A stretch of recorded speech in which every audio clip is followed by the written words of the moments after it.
Hello friends, social history of இங்கிலாண்டோட part 1 பார்க்கலனா பார்த்துட்டு வந்துடுங்க. இல்லைனா ஸ்டோரி புரியாது. நீங்கள் பார்க்குற இந்த வீடியோவோட நோட்ஸ் பிடிஎஃபாக வேணும்னா டிஸ்கிரிப்ஷனில் இருக்க இன்ஸ்டாகிராம் பேஜை ஃபாலோ பண்ணிவிட்டு she1 கமெண்ட் பண்ணுங்கள். நானே உங்களுக்கு நோட்ஸ் சென்ட் பண்ணுறேன்.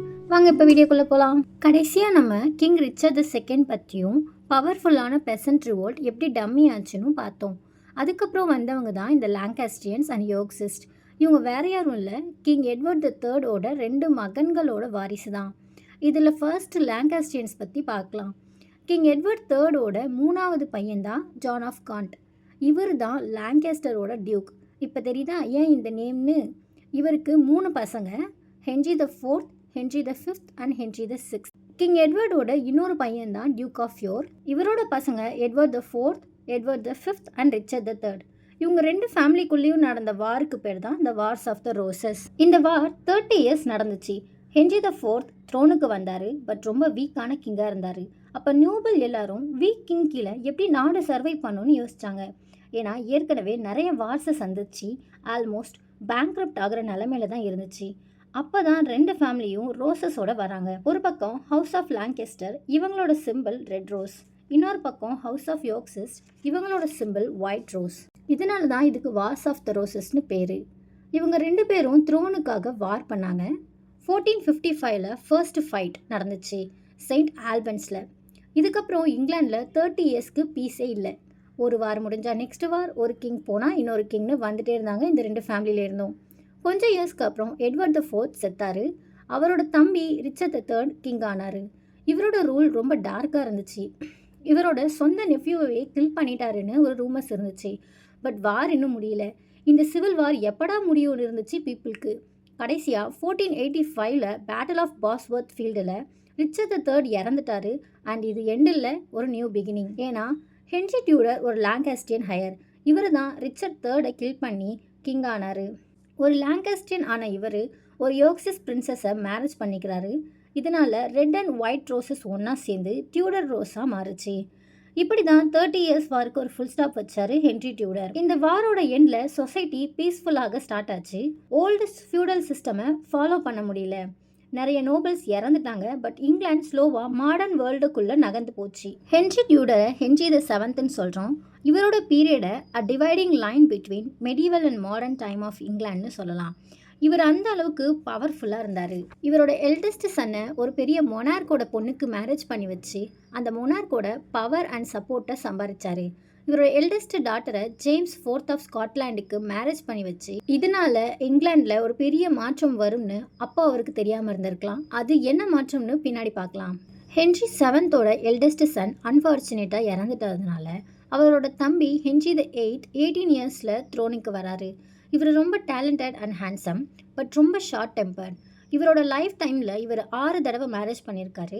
இவரோட பிரதர் இறந்ததும் அவரோட விடோ ஒய்ஃபை தான் ஃபர்ஸ்ட் மேரேஜ் பண்ணியிருக்காரு. அண்ட் இவர் தான் இங்கிலாண்டோட ஃபர்ஸ்ட் டிவர்ஸ்டு கிங். அண்ட் இங்கிலாண்டில் டிவர்ஸ் வாங்க சர்ச் கிட்ட தான் போகணும். பட் ஹென்ரி VIII டிவர்ஸ் கிடைக்க சான்ஸ் இல்லைன்னு சொல்லிட்டாங்க. பட் எப்படியோ சண்டை போட்டு டிவர்ஸ் வாங்கியிருக்காரு. அது எப்படின்னு ரிஃபர்மேஷன் சாப்டர் வரப்போ பார்க்கலாம். பட் இவரோட பீரியடில் கிறிஸ்டியானிட்டியில் ரோமன் கேத்தலிக்ஸ் அண்ட் ப்ரொட்டஸ்டன்ட்னு பிரிஞ்சாங்க. ஹென்ரி VIII எல்டஸ்ட் சன் தான் எட்வர்ட் VI. 10 வயசில் த்ரோனுக்கு வராரு. இவர் ஆர்ச் பிஷப் கிரான்மர் வச்சு ஒரு ப்ரேயர் புக் ப்ரிப்பேர் பண்ணுறாரு.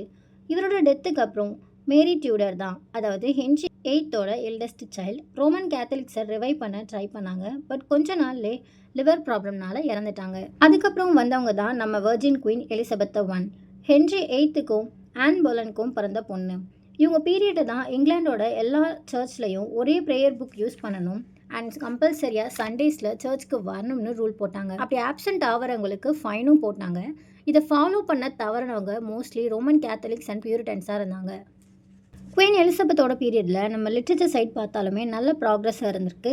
முக்கியமான போயட்ஸ் அண்ட் ரைட்டர்ஸான Edmund Spenser, William Shakespeare, Christopher Marlowe and Ben Jonson மாதிரியான ரைட்டர்ஸ் எல்லாம் குயின் எலிசபெத்தோட பீரியடில் தான் இருந்திருக்காங்க. அண்ட் ஷேக்ஸ்பியரோட ட்ராமாஸில் வர ஃபால்ஸ்டாஃப் கேரக்டர் பர்சனலாக எலிசபெத்துக்கு பிடிச்சதுனால ஷேக்ஸ்பியர் அவரோட ட்ராமாஸான Henry IV Part 1, Henry IV Part 2 and merry wives of வின்சரில் ஃபால்ஸ்டாஃப் கேரக்டர் யூஸ் பண்ணியிருக்காரு. இன்னொரு முக்கியமான ஈவெண்ட் எலிசபெத்தன் பீரியடில் பார்த்தோன்னா ஸ்பானிஷ் ஆர்மிடாவை 1588 வின் பண்ணுது. குயின் எலிசபெத் I இறக்கும் பொழுது அவங்களுக்கு ஹேர் இல்லை. பட் இவங்க இறக்கிறதுக்கு முன்னே ஸ்காட்லாண்ட்லேருந்து ஜேம்ஸ் த சிக்ஸ்த் தான் இவங்களுக்கு அப்புறம் த்ரோனுக்கு வரணும்னு சொன்னாங்க. அதாவது ஜேம்ஸ் த ஃபோர்த்தோட கொள்ளு பேரன். கிங் ஹென்ரி த செவன்த் அவரோட பொண்ணு மார்க்ரெட்டை கல்யாணம் பண்ணி கொடுத்தார்ல, அந்த ஜேம்ஸ் த ஃபோர்த் தான். ஜேம்ஸ் சிக்ஸ்த்து இங்கிலாந்துக்கு கிங்காக ஆகும்பொழுது ஜேம்ஸ் த ஒன் ஆகுறாரு. இவர் ரொம்ப கான்ஃபிடென்ட்டான கிங். ஃபர்ஸ்ட் டைமாக இங்கிலாண்டும் ஸ்காட்லாண்டும் ஒரே கிங்குக்கு கீழே இருந்துச்சு. ஜேம்ஸ் ஒன் கிங்னா காடோட ரெப்ரசன்டேஷன்னு ஸ்ட்ராங்காக நம்பினார். இதுக்கு பேர் தான் டிவைன் ரைட் ஆஃப் கிங். இவருக்கு கிறிஸ்டியானிட்டி மேலே ரொம்ப நம்பிக்கை இல்லை. இவருக்கும் பார்லிமெண்ட்க்கும் கிளாஷாகவே போயிட்டு இருந்துச்சு. அந்த கிளாஷோட வெளிப்பாடு தான் கை ஃபாக்கிங்ஸ் கைடன்ஸ்னால 1605 நடந்த கன் பவுடர் பிளாட். பட் இது ஒரு ஃபெயில்டு எக்ஸ்பெரிமெண்ட். இவர் பீரியடோட முக்கியமான ஈவெண்ட் 1611 பப்ளிஷ் ஆன த இங்கிலீஷ் பைபிள். இதை தான் ஆத்தரைஸ்டு வெர்ஷன்னு சொல்கிறாங்க. அண்ட் இவரோட பீரியடில் தான் காலனியல் எக்ஸ்பென்ஷனும் ஸ்டார்ட் ஆகுது. கிங் ஜேம்ஸ் த ஃபர்ஸ்ட் இறந்ததுக்கப்புறம் அவரோட eldest son Charles the first த்ரோனுக்கு வராரு. குயின் எலிசபெத் கிட்ட இருந்த ஆளுமை திறன் இவங்க 2 பேர்கிட்டயுமே இல்லை. அதனால் மக்கள் ரொம்ப டிஸ்டர்ப் ஆகுறாங்க. இங்கிலாண்டில் இங்கிலீஷ் சிவில் வார் ஸ்டார்ட் ஆகுது. இது யாருக்குள்ளே நடக்குதுன்னா, ஒரு பக்கம் கிங்கோட சப்போர்ட்டர்ஸ் இருக்காங்க, இன்னொரு பக்கம் பார்லிமெண்ட்டோட சப்போர்ட்டர்ஸ் இருக்காங்க. இந்த வார் முடியிறப்போ சார்ல்ஸ் த ஃபர்ஸ்ட்டை 30th January 1649 எக்ஸிக்யூட் பண்ணிடுறாங்க. இங்கிலாண்டோட ஹிஸ்ட்ரியில் இதுதான் ஃபர்ஸ்ட் டைம். சார்ல்ஸ் ஒன்னோட டெத்துக்கு அப்புறம் ஆர்மி ரூல் மாதிரி rule of the rump 4 years நடக்குது. ஹவுஸ் ஆஃப் லார்ட்ஸை காலி பண்ணிட்டாங்க. இவங்க கிட்டே இருந்து இண்டிபெண்டன்ஸ் வாங்குறாரு காமன்வெல்த்தோட லீடர் ஆலிவர் கிராம்வெல். இதனால இவரை லார்ட் ப்ரொடெக்டர்னு சொல்கிறாங்க. ரிலிஜியன் வைஸ் ரொம்ப ஸ்ட்ரிக்டாக இருக்கார் இவர். ஏன்னா இவர் ஒரு பியூரிட்டன். ஃபன் இல்லை, தேட்டர் எல்லாம் க்ளோஸ் பண்ணிட்டாங்க. சொசைட்டியில் ஆர்டர் இருக்குது, பட் ஃப்ரீடம் இல்லை. இதை பியூரிட்டன் இன்டர் ரெக்னம்னு சொல்கிறாங்க. கிராம்வெல் செத்த அப்புறம் மக்கள் எல்லாரும் டயர்ட் ஆகிட்டாங்க. ஷேக்ஸ்பியரோட ட்ராமா எல்லாம் பார்த்துட்டு ட்ராமா ஹவுஸ்லாம் க்ளோஸ் பண்ணி வச்சா யார் தான் தாங்கிப்பா? ஸ்ட்ரிக்ட் லைஃப் வேணான்னு மக்கள் திரும்பவும் மொனார்கி ரூலை தேடி வராங்க. அப்போ தான் வராரு சார்ல்ஸ் ஒன்னோட பையன் Charles the second. Civil war நடக்கிறப்போ இவர் தப்பிச்சு வேற கண்ட்ரி போயிருந்தாரு. எக்ஸ்பெஷலி இவரை த மெரி மொனார்க் ஆஃப் இங்கிலாண்ட்னு சொல்கிறாங்க.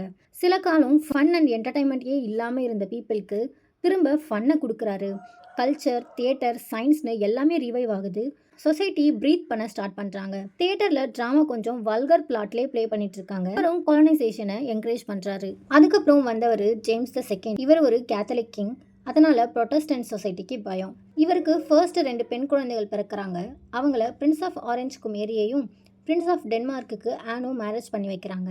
அப்போ தான் ஜேம்ஸ் செகண்டோட செகண்ட் ஒய்ஃப் மூலமாக இவருக்கு ஒரு பையன் பிறக்கிறாங்க. திரும்பவும் இன்னொரு கேத்தலிக் கிங் த்ரோனுக்கு வரக்கூடாதுன்னு நினைக்கிறாங்க ப்ரொட்டஸ்டன்ட் சொசைட்டி. எங்கே இன்னொரு சிவில் வார் வந்துரும்னு பயந்து ஜேம்ஸ் செகண்ட் ஊரை விட்டு ஃப்ரான்ஸ்க்கு போயிடுறாரு. ஜேம்ஸ் செகண்டோட ஃபர்ஸ்ட் டாட்டர் மேரி அண்ட் அவரோட ஹஸ்பண்ட் வில்லியம் த்ரோனுக்கு வராங்க. இதை க்ளோரியஸ் ரெவல்யூஷன்னு சொல்கிறாங்க. ஏன்னா வார், ஃபைட் எதுவுமே நடக்காமல் நடந்த ஒரு ஆட்சி மாற்றமாக இது இருந்துச்சு. அண்ட் இவங்களோட ஒரு நியூ சேஞ்ச் வருது. அதுதான் கான்ஸ்டிடியூஷனல் மொனார்கி. கிங் ரூல் தான் பண்ணிட்டு இருப்பாங்க, பட் கண்ட்ரோல் பார்லிமெண்ட் கிட்ட இருக்கும்.